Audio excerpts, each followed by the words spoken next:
नमस्कार, मैं हूं मृत्युंजय कुमार झा और शाम के 5:30 बज चुके हैं। अगले आधे घंटे तक आपके सवालों का सबसे बड़ा मंच तैयार है। अगर आपने कमोडिटी में ट्रेड किया है या फिर नया ट्रेड करना चाहते हैं, जानना चाहते हैं कि आपके लिए कमोडिटी में कहां पर कमाई के मौके हैं, तो आप सवाल पूछिए।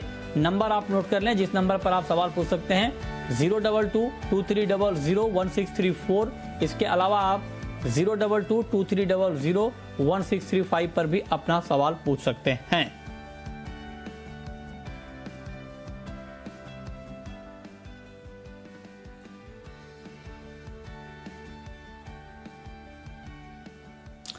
चलिए, लेकिन सबसे पहले हम बात करेंगे गोल्ड की, क्योंकि गोल्ड की कीमतों पर दबाव लगातार बना हुआ है और इस वक्त एमसीएक्स पर गोल्ड का भाव 200 रुपए से ज्यादा टूट चुका है और चांदी में हालांकि कम गिरावट है, करीब 100 रुपए की गिरावट है और 66,775 का स्तर है। सवाल यह है कि क्या 50 के नीचे गोल्ड में गिरावट और बढ़ जाएगी या मार्केट एक बार फिर से बाउंस बैक करेगा, 50 के ऊपर आएगा? डिमांड के क्या हालात हैं, ये हम सबसे पहले जानेंगे। हमारे साथ आज बातचीत करने के लिए भाविक पटेल हैं, ट्रेड बुल्स के, बीरेन वकील हैं, पैराडाइम कमोडिटी के, और अशोक वर्मा हैं, ज्वेलर हैं, और साथ ही एग्री के मुद्दे पर, किसानों के आंदोलन के मुद्दे पर बातचीत करने के लिए हमारे साथ अशोक दलवई जी होंगे, जो कि चेयरमैन हैं डबलिंग फार्मर्स इनकम कमेटी के। आप सभी मेहमानों का बहुत बहुत स्वागत है। अशोक जी, मेरा पहला सवाल, 50 के नीचे है गोल्ड, क्या 50 के नीचे गोल्ड की कीमतों में गिरावट और बढ़ सकती है या आपको लगता है कि 50 के नीचे गोल्ड का टिकना मुश्किल होगा, जल्दी बाजार एक बार फिर से 50 के ऊपर आएगा? पहले तो मृत्युंजय भाई आपका बहुत बहुत नमस्कार, बहुत बहुत धन्यवाद। और मृत्युंजय जी, मैं आपको बताऊं कि गोल्ड में आने वाले समय में जो हमारा पहला 3 महीने का जो जनवरी टू मार्च होगा, इसमें हमें लगता है कि अनुमान है कि 55,000 से 58,000 के बीच का ये भाव का आंकड़ा हम लोग अल्लाह आंकते हैं और इसमें करीब $30 प्रति औंस के हिसाब से हमें तेजी दिख रहा है। अच्छा, हेलो जी मृत्युंजय जी। अच्छा, ठीक है, ओके, तो आपको आगे तेजी गोल्ड में दिख रही है। लेकिन बीरेन जी, आप बताएं सर कि 50,000 के नीचे गोल्ड में ट्रेड करना सेफ है, और अगर हाँ तो किस तरह का ट्रेड लिया जाए, बाइंग का ट्रेड या सेलिंग का ट्रेड? मैं बाइंग का ट्रेड ज़्यादा प्रेफर करता हूँ। आने वाले दिनों में, अब तो बजट भी ज़्यादा दूर नहीं है, बजट में मैं शायद ड्यूटी में हल्का सा बदलाव अपसाइड का देख रहा हूँ और ये फिस्कल डेफिसिट को चलते हुए रुपये में भी थोड़ी कमजोरी देख रहा हूँ। कुल मिला के ऐसा लग रहा है मुझे कि 50,000 का जो भाव है वो बार्गेन बायर के लिए अच्छा है, जो इन्वेस्टर है उनके लिए ये बाइंग का भाव है। अच्छा, ठीक है। भाविक पटेल जी, मैं आपको बिल्कुल इंट्राडे के पॉइंट ऑफ व्यू से पूछ रहा हूं, इंट्राडे के ट्रेडर को आज शाम के मार्केट में गोल्ड में क्या करना चाहिए? क्या 49,800 के आसपास गोल्ड में बाइंग का मौका है, करना चाहिए या वेट करना चाहिए? भी क्या सुझाव आपका? देखिए, मुझे लग रहा है कि आज शाम में अभी भी थोड़ा और गिरावट आ सकती है, क्योंकि कल से अगर हम देखें तो जिस हिसाब से यूएस स्टिमुलस पैकेज है वो अभी इनफैक्ट कांग्रेस ने तो कर दिया है, पर जो ट्रम्प साहब है वो साइन नहीं कर रहे हैं, तो उसकी वजह से थोड़ी बहुत और गिरावट आ सकती है। और जिस हिसाब से रेशियो भी देख रहे हैं आई थिंक यूके में, तो उस हिसाब से भी मुझे लग रहा है कि थोड़ी बहुत वीकनेस है। आई थिंक 49,700 के करीब आता है, 49,700 से 49,650 के करीब, तो वहां से एक बार बाय कर सकते हैं 49,500 के स्टॉप लॉस से, और टारगेट रख सकते हैं 49,900 का। पर अभी मुझे लग रहा है कि एटलीस्ट 100 से 150 पॉइंट की गिरावट आ सकती है, तो उसके बाद ही बाय करना चाहिए। ठीक है, ओके, ये बात हो गई गोल्ड की। सिल्वर का मार्केट अशोक जी आपको कैसा लग रहा है? और चांदी में क्या अभी एक बार, हालांकि बीच में 70,000 का लेवल चांदी ने छुआ था, फिर दाम नीचे आ गए हैं, तो क्या प्राइस आप देख रहे हैं अगले 1-2 महीने में चांदी का? नहीं, 1-2 महीने में मृत्युंजय भाई हम लोग जो आंकड़ा अपना रहे हैं वो 2100 से 2300 प्रति औंस के हिसाब से ये अनुमान लगा रहे हैं हम लोग, और ये करीब 7400 से 8500 के बीच में पहला क्वार्टरली या सेकेंड क्वार्टरली तक होने का अनुमान है, ऐसा हम लोग का धारणा है। ठीक, जी जी जी, बहुत शुक्रिया आपका हमारे साथ जुड़ने के लिए, गोल्ड सिल्वर के ऊपर अपना व्यू देने के लिए। लेकिन बीरेन जी, चांदी में पोजिशनल ट्रेडर को इस वक्त क्या करना चाहिए इस भाव पर? करंट भाव बाइंग साइड के लिए मुझे अट्रैक्टिव लग रहा है। 67 66 जो भी इसकी वोलेटिलिटी काफ़ी बड़ी रहेगी तो स्टॉप लॉस मैनेजमेंट भी थोड़ा रखना चाहिए। तो मैं मिनी प्रेफर करूंगा इसमें। या तो एक्यूमुलेट किया जा सकता है अपने अपने रिस्क प्रोफाइल के हिसाब से। टारगेट पोजिशनल के हिसाब से 69 71 जैसा रहेगा। बहुत आगे की बात करें अगर 2-3 महीने की तो 76 दोबारा वापस हमको देखने मिलेगा। ठीक है, ये राय आपकी है चांदी के ऊपर। लेकिन इंट्राडे के ट्रेडर को भाविक पटेल जी, इस भाव पर ट्रेड लेना चाहिए या रुकना चाहिए? क्या सुझाव आपका? देखिए, चांदी अगर देखें तो इनफैक्ट दिन के करीब के लो के नज़दीक ही चल रही है और रिस्क रिवॉर्ड रेशियो भी आई थिंक शॉर्ट के लिए नहीं है, क्योंकि 3 दिन अगर हम लगातार देखें तो एक लोअर टॉप लोअर बॉटम बना रहा है, तो ऑफ कोर्स जो एकदम शॉर्ट ट्रेंड है वो तो थोड़ा नेगेटिव है। तो मैं थोड़ा वेट करूंगा। At least silver mini February contract है, वो 67,400 के करीब आती है, 450 के करीब। तो वहां से एक बार मैं शॉर्ट की पोजीशन रिकमेंड करूंगा 66,300 के टारगेट के लिए।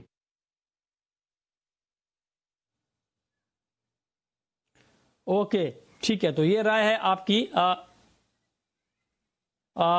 सिल्वर में क्या करना चाहिए। लेकिन अब हम बात कर लेते हैं क्रूड की। क्रूड का मार्केट अभी क्या लग रहा है आपको बीरेन जी? अभी मार्केट बहुत ही रेंज में है, क्या करना चाहिए कच्चे तेल में? काफी सीमित दायरे में है, लेकिन वैसे 150-200 रुपए की यानी 4-5% की मूवमेंट इसमें लगातार देख रहे हैं। टू बी ऑनेस्ट मुझे ये शॉर्ट टर्म में समझ नहीं आ रहा है फिलहाल, तो मैं इसको अवॉइड कर रहा हूँ। अच्छा, आपका व्यू भाविक पटेल जी क्रूड के ऊपर इंट्राडे के लिए, आज शाम के कारोबार के लिए?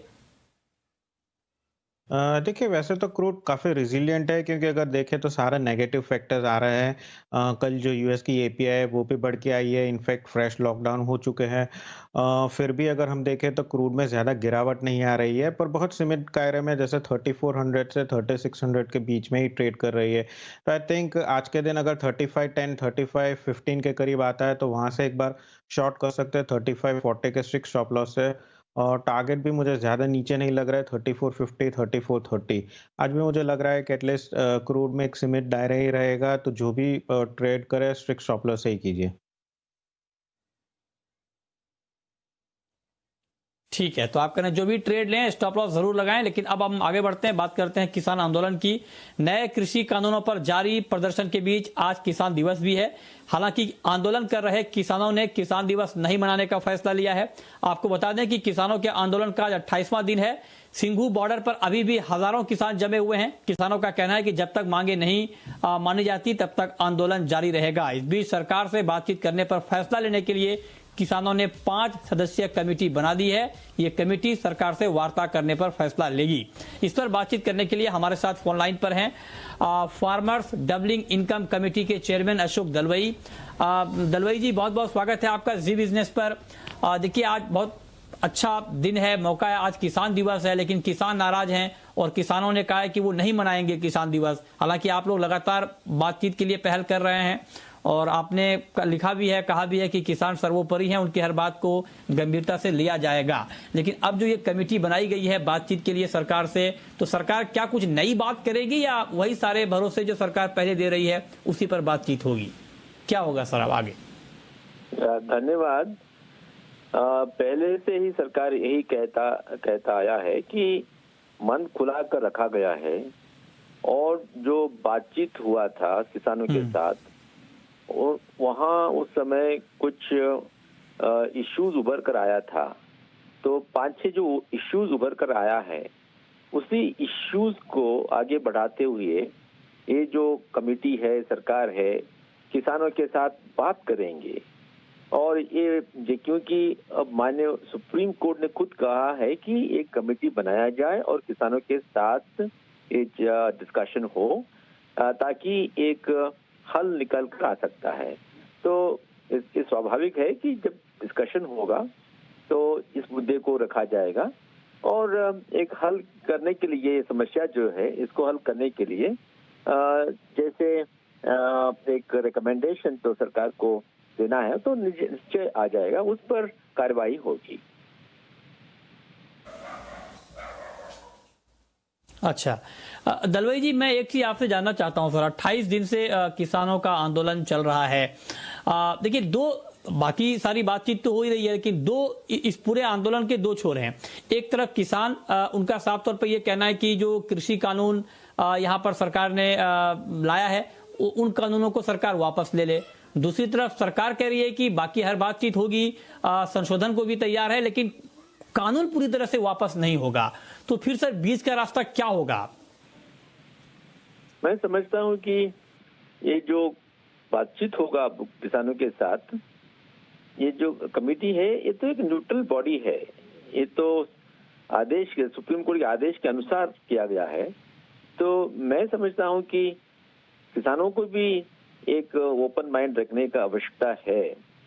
जब सरकार खुद कह रही है कि चर्चा के लिए वो खुले मन से बात करेंगे, ये तो सबको समझना चाहिए कि ये जो कानून बनाया गया है पार्लियामेंट से ये पारित हुआ है। पार्लियामेंट भी हमारा प्रजाप्रभुत्व में, डेमोक्रेसी में एक सबसे बड़ा अंग है। तो जब पार्लियामेंट से पास हुआ है, इसको ध्यान में सबको रखना चाहिए और उसमें किसानों के हित दृष्टि से जो संशोधन की आवश्यकता है तो वो जरूर होगा। तो मैं यही अनुरोध करूंगा किसान। ठीक है सर, लास्ट क्वेश्चन आपसे। यस जी, लास्ट क्वेश्चन सर। आज चूंकि किसान दिवस भी है और किसान नाराज हैं, क्या कहना चाहेंगे आप? आज तो आप जैसे जानते हैं, हमारे पूर्वतन माननीय प्रधानमंत्री जी चौधरी चरण सिंह साहब के जो जन्मदिन है, उसको हम किसान दिवस के आकार में हम आयोजित करते हैं देश में। जैसे हम जानते हैं, चौधरी चरण सिंह जी किसान और कृषि के लिए उनका एक बहुत मूल्यवान समय दिया था, उनका बहुत आइडियाज था। तो मैं समझता हूँ इस ऐसे एक शुभ अवसर पर किसानों को भी थोड़ा खुले मन से बातचीत करना चाहिए और उनको ये विश्वास रखना चाहिए कि सरकार किसानों की भलाई चाहती है, कृषि क्षेत्र का वो वृद्धि चाहती है। तो इसी कारण से पिछले अनेक साल में बहुत सारे रिफॉर्म्स को किया गया है। वो खाली मार्केट रिफॉर्म्स नहीं, उसके साथ साथ वेलफेयर एक्टिविटीज है। जैसे पीएम किसान है, हर किसान को हर साल 6,000 रुपया दिया जाता है। सरकार का यही उद्देश्य है, हमारा कॉस्ट ऑफ प्रोडक्शन जो घटे और उनको अच्छा सा मूल्य मिले मार्केट बाजार में, उसके साथ एमएसपी भी रहेगा। तो ये जो आज किसान दिवस है, किसान की दृष्टि से ही हम देखेंगे और हम सबको एक होकर काम करना चाहिए ताकि हम कृषि के साथ साथ पूरा देश का जो डेवलपमेंट है उसके चिंता से हम आगे बढ़ेंगे।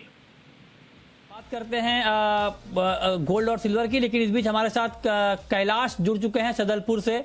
कैलाश जी, बहुत स्वागत है। और देखिए, जब आपसे हमारी बात हो रही है तो गोल्ड और सिल्वर में गिरावट भी बढ़ रही है। 350 रुपए गोल्ड गिर चुका है, चांदी में 400 रुपए से ज्यादा की कमजोरी। पूछें कैलाश जी, क्या पूछना चाहते हैं? सर नमस्कार।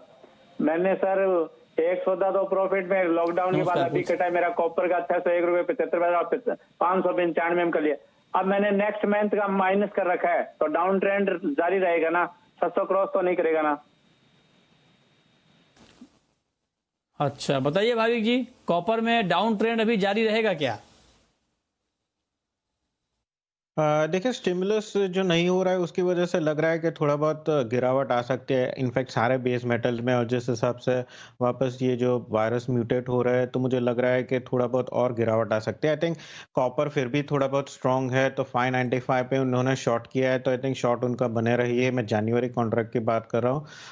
610 612 का स्टॉप लॉस मेंटेन कीजिए और अगर 590 से 587 के करीब आता है तो वहां पे प्रॉफिट बुक कर लीजिए, क्योंकि बहुत ज्यादा गिरावट नहीं है, पर एटलीस्ट 590 जो जनवरी कॉन्ट्रैक्ट है वहां तक लग रहा है कि वहां तक आ सकता है कॉपर। ठीक है। अगला सवाल है दीपक का, जालना से हमारे साथ जुड़ रहे हैं इस वक्त। पूछिए दीपक जी। सर किसान है हम, ये कपास के बारे में क्या सलाह होगी, निकाले या रखिए?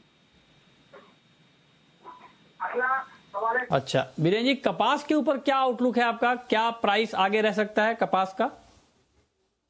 फिजिकल कपास है तो सीसीआई का तो काफी अच्छी प्राइस पे, अट्रैक्टिव प्राइस पे उनका बाइंग चल रहा है।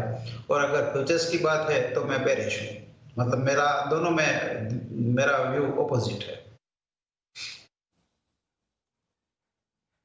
ठीक है, अगला सवाल नीरज का है, अमरावती से नीरज हैं हमारे साथ। पूछिए नीरज जी।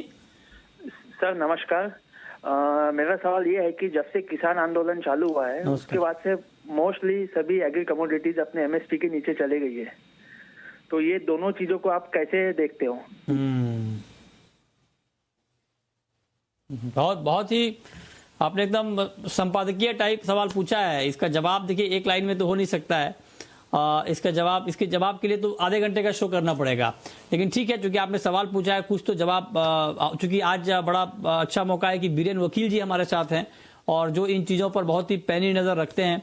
बीरेन जी बताइए, इन्होंने बड़ा अच्छा सवाल पूछा है कि किसान आंदोलन चल रहा है और इसके बीच कमोडिटी मार्केट में ऑलमोस्ट कई कमोडिटीज के दाम एमएसपी के नीचे चल रहे हैं, दोनों को कैसे जोड़ा जाए, बताइए कैसे जोड़ेंगे? वैसे कोई योग नो योग ही होगा, क्योंकि राइट आफ्टर दिस प्रोटेस्ट कुछ मार्केट्स में काफी एग्रेसिव सेल ऑफ देखा गया।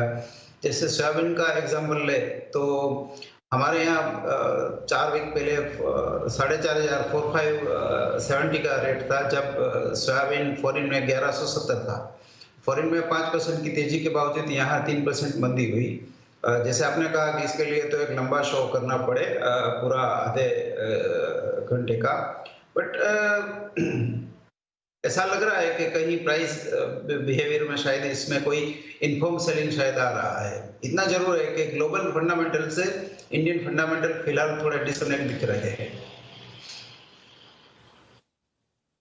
ठीक है, ओके, चलिए अगला सवाल गौतम का है। गौतम जुड़ रहे हैं हमारे साथ। पूछिए गौतम जी। ये पूछना था साहब, कपास की कल इतनी फ्लक्चुएशन क्यों आ रहा है साहब? कल 1925, आज 2050। बताइए वीरेन जी, कपास खली में इतना फ्लक्चुएशन क्यों?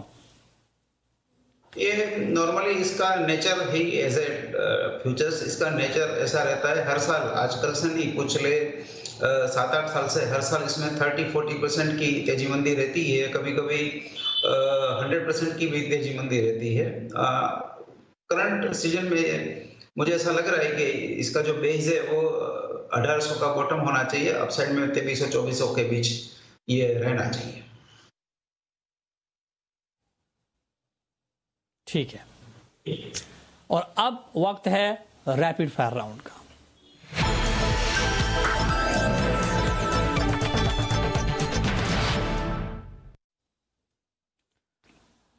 भाविक जी, आपकी पहली रैपिड फायर कॉल क्या होगी?